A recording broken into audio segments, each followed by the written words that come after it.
अगर तुम नहीं जगे तो मैं तुम्हें सच कहता हूं कि इस देश का वो जो एक था ना, वो बहुत बड़ा महापुरुष जेएनयू में खड़ा होकर कहता था कि भारत तेरे टुकड़े होंगे इंशाअल्लाह इंशाअल्लाह। और कहते थे कितने अफजल मारोगे, हर घर से अफजल निकलेगा। जब तक तुम ये सोच लेकर अपने मन में नहीं निकलोगे कि उतने अफजल मारेंगे जितने घर से निकलेंगे, जब तक ये सोच लेकर मन में से नहीं निकलोगे, तब तक इस देश को नहीं बचा पाओगे। मैं एक काम कर रहा हूं, और काम कर रहा हूं इस सारी चीज को कैसे निपटाया जाए। इस समस्या का समाधान मैं देखता हूं, लोग इस समस्याओं पर विचार बहुत करते हैं, लेकिन समाधान कोई ढूंढने की कोशिश नहीं करता है। केवल मोदी और केवल योगी ही अपने जीवन का बलिदान करते हैं, इससे देश बचने वाला नहीं है। आपको हजारों योगियों, हजारों मोदियों की जरूरत पड़ेगी, इसके बिना काम नहीं चलेगा। इसलिए आपको वो फैक्ट्री तैयार करनी पड़ेगी जिस फैक्ट्री में इनका निर्माण किया जा सके। एक और, पंडित जवाहरलाल नेहरू के प्रधानमंत्री बनने के बाद इस देश में जो हालात तैयार हुए हैं, उन हालातों के बाद आज स्थिति यह है कि पाकिस्तान में रहने वाले 17% हिंदू आज घटकर 1% रह गए हैं, और इस देश में रहने वाले 3 करोड़ मुसलमान आज बढ़कर 40 करोड़ हो गए हैं। बताओ यह आंकड़ा आपको कोई सूचना देता है कि नहीं देता? नहीं देता क्या? अगर यह आंकड़ा आपको कोई सूचना नहीं देता तो आपने भांग पी रखी है। 17% हिंदू घटकर पाकिस्तान में 1% रह गए हैं, और इस देश के 3 करोड़ मुसलमान बढ़कर आज 40 करोड़ हो गए हैं। अगर यह आंकड़ा आपको कोई सूचना नहीं देता तो आपने ढंग का नशा कर रखा है, या फिर आप गहरी नींद में हो, क्योंकि आपको अपनी स्थितियों का पता नहीं। आपके कितने बच्चे हैं? अच्छा माफ करना, तुम तो हिंदू हो ना, तुम्हारे तो बच्चे होते नहीं हैं। बच्चे होते तो तुम 100% से घटकर 78% थोड़े रहे होते। तुम्हारे बच्चों की स्थिति तो यह है कि पहले नारा लगाते थे 2 या 3 बच्चे घर में लगे, अच्छा फिर नारा बदल दिया, कहने लगे हम 2, अब फिर नारा बदल दिया, कहते शेर का बच्चा, अब फिर नारा बदल दिया।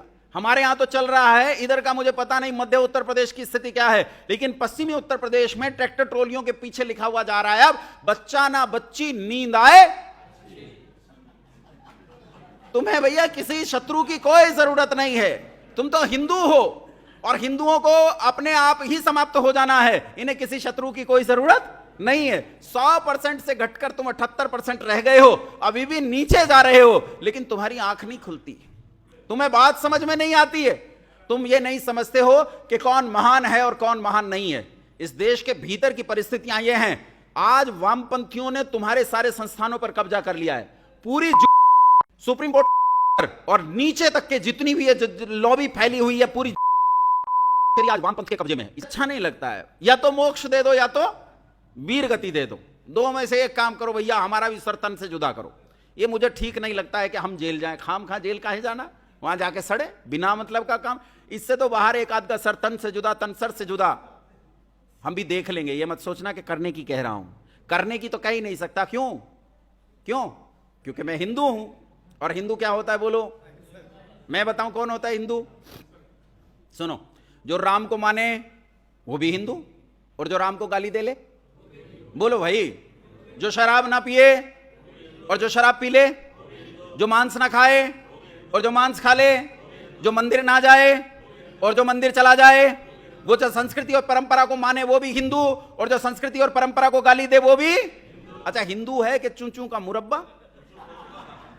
अरे जो मोहम्मद को नहीं मानता वो मुसलमान नहीं, जो ईसा को नहीं मानता वो ईसाई नहीं, जो कुरान को नहीं मानता वो मुसलमान नहीं, जो बाइबिल को नहीं मानता वो ईसाई नहीं। लेकिन कमाल की बात यह है, राम जेठमलानी जो ये कहता है कि राम काल्पनिक थे वो भी हिंदू, और तुम जो अयोध्या में बैठकर रोज राम को यशस्वी गान करते हो, रोज बैठकर गाते हो आजान बुझ चापदर संग्राम जित खरदूषणम, तुम भी हिंदू।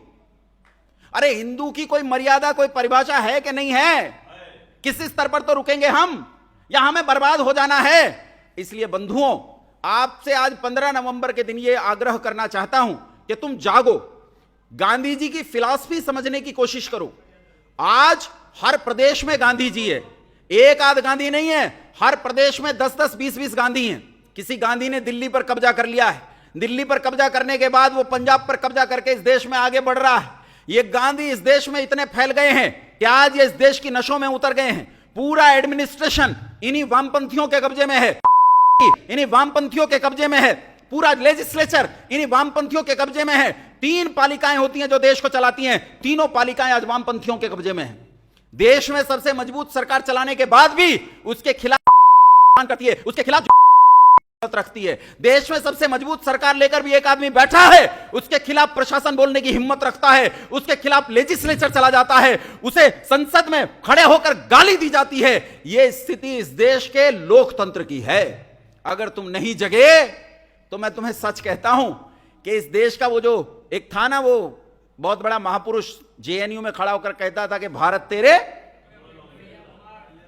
तेरे टुकड़े होंगे इंशाअल्लाह इंशाअल्लाह, और कहते थे कितने अफजल मारोगे, हर घर से अफजल निकलेगा। जब तक तुम ये सोच लेकर अपने मन में नहीं निकलोगे कि उतने अफजल मारेंगे जितने घर से निकलेंगे, जब तक ये सोच लेकर मन में से नहीं निकलोगे तब तक इस देश को नहीं बचा पाओगे। मैं एक काम कर रहा हूं और काम कर रहा हूं इस सारी चीज को कैसे निपटाया जाए।